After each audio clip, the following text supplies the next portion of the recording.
नमस्कार दोस्तों, मैं हूं वीरेंद्र। अगर आप किसी प्राइवेट कंपनी में जॉब करते हैं या फिर किसी सरकारी विभाग में जॉब करते हैं तो आपके लिए एक अच्छी खबर है और एक अच्छा अपडेट है। वो ये है कि अब से आपको अगर पीएफ से पैसा निकालना हो, विड्रॉ करना हो तो इंस्टेंटली आप अपने एटीएम और यूपीआई के जरिए निकाल पाएंगे। जी हाँ, इस प्रोसीजर को काफ़ी ईजी कर दिया गया है। इससे पहले प्रोसीजर इतना कॉम्प्लिकेटेड था कि पैसा निकालने के लिए आपको 15 से 20 दिन लग जाता था। सबसे पहले आप अपनी कंपनी में मेल करेंगे, फिर कंपनी जो है ईपीएफओ ऑफिस में मेल करेगी, फिर वहां से रिवर्ट आएगा। इस प्रोसीजर में 15 से 20 दिन लग जाता था। अगर मान लेते हैं, सपोज करते हैं किसी को इमरजेंसी है, जैसे किसी का कोई एक्सीडेंट ही हो गया मान लेते हैं, और उसको पैसे की जरूरत है आज की डेट में और मिलेगा उसको 15 से 20 दिन बाद, तो उस पैसे का उसके लिए कोई फायदा नहीं है। वो इसलिए कि कोई भी कर्मचारी अपने पैसे को भविष्य निधि में जमा रखता है, इसलिए कि भविष्य में उसको अगर कोई कठिन समय आए या कोई ऐसी इमरजेंसी आए तो अपने पैसे को निकाल कर यूज कर ले। But just because of complicated system और प्रोसीजर की वजह से वो उस पैसे को टाइम पर नहीं यूज कर पाता था। लेकिन अब ये जो अपडेट आया है इसके जरिए अब वो पैसे को इंस्टेंटली यूज कर पाएंगे। सभी कर्मचारी अपने यूपीआई और एटीएम के जरिए निकाल पाएंगे।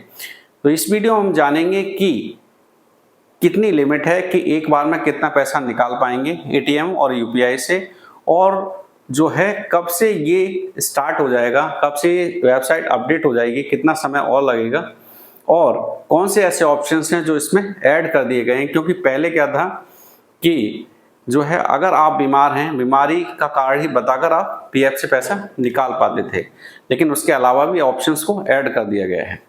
तो सरकार जो है ईपीएफओ पोर्टल को अप्रैल और मई एंड तक अपडेट कर लेगी। उसके बाद आप इस ऑप्शन को यूज कर पाएंगे, इंस्टेंटली पैसे को निकाल पाएंगे।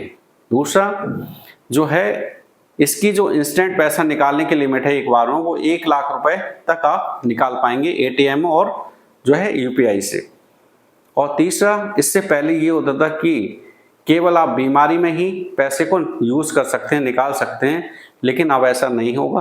अब वो ऑप्शन तो है ही है, उसके अलावा आपको अगर एजुकेशन के लिए चाहिए पैसा तो आप अपनी एजुकेशन के लिए निकाल सकते हैं, बच्चों की एजुकेशन के लिए निकाल सकते हैं और शादी के लिए भी निकाल सकते हैं। और तो और आपको अगर घर खरीदना है तो घर के लिए भी आप पैसा निकाल सकते हैं। तो ये ऑप्शंस और ऐड कर दिए गए हैं। ईपीएफओ ने प्रोसेस को इजी बनाने के लिए और विड्रॉल ऑप्शंस और बढ़ाने के लिए 120 डेटाबेस को कलेक्ट कर रहा है, जिससे कि सिस्टम को और सरल बना दें और ऑप्शंस विड्रॉल के और एम्प्लॉय के लिए ऐड हो जाएं। और हो सकता है भविष्य में जो है आपको एक कार्ड बनाकर दे दे एटीएम की तरह, जो है ईपीएफओ, कि आप किसी बैंक से जाकर के पैसे को, अपने पीएफ के पैसे को विड्रॉ कर पाएंगे। ऐसा भविष्य में हो सकता है क्योंकि इस पर काम जारी है अभी। और जो पेंशनर हैं उनके लिए भी एक अच्छी खबर है कि जो उनका बैंक खाता था जिसमें आती थी पेंशन, किसी एक बैंक में पर्टिकुलर में है जिसमें पेंशन आती थी, अब वो उनको उसी बैंक से जाकर पेंशन निकालनी होती थी, लेकिन अब वो किसी बैंक से अपना पैसा विड्रॉ कर पाएंगे पेंशन का। तो ये अपडेट कर दिया गया है पेंशनर के लिए।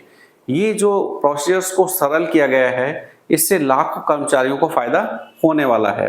अब जाते जाते ये जान लेते हैं कि ईपीएफओ आखिर होता क्या है। जो ईपीएफओ है वो भारत में एक सरकारी संगठन है जो कि कर्मचारियों के भविष्य निधि और जो है पेंशनर के खातों को मैनेज करता है। इसे 1952 में भविष्य निधि और विधिक प्रावधान अधिनियम 1952 के अंतर्गत बनाया गया था। वीडियो अच्छा लगा हो, इन्फॉर्मेशन अच्छी लगी हो तो आगे शेयर कर दें और चैनल को सब्सक्राइब कर लें। Thank you.